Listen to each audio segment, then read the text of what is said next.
大家見唔見到台頭有部乜嘢啊？冇錯啦，呢部就係一部計數機，係計到數嘅。OK，呢一部係一部普普通通嘅計數機，又可以做到啲咩呢？除咗計數之外，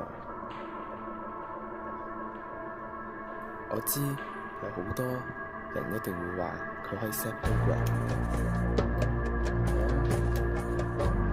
佢係可以 set program， 但係你又諗唔諗到佢可以用嚟覆 WhatsApp 呢？我哋事不宜遲，預片。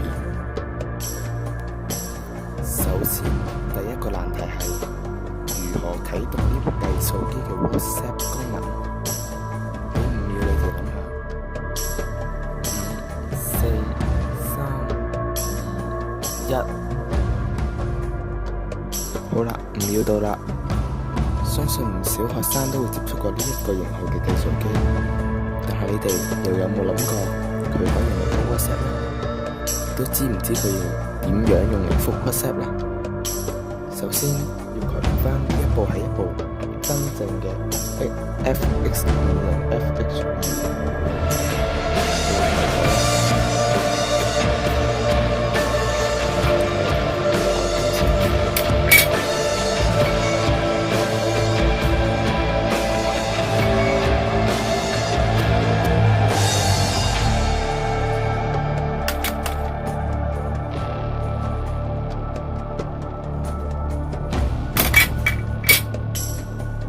真係一部真嘅好啦，我相信大部分人都唔會諗到點樣用佢嚟覆 WhatsApp，除非你諗到，如果唔係你唔會諗到。咁我哋仲講咁多嘢做乜呢？事不宜遲，即刻示範一下先。首先撳呢一個 mode， 即係模式嘅掣。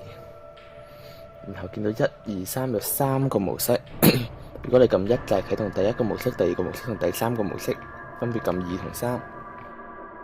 繼續去撳，就會見到呢度第4、第5、第6就係 WhatsApp 啦。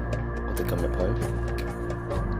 去，會見到一個 WhatsApp 嘅界面，之後繼續撳落去，呢啲就係我 WhatsApp 裏面嗰啲聯絡人，例如求其揀一個啦，開一張，跟住撳 Enter， 咁你就會見到晒裏面嗰啲通話記錄㗎啦。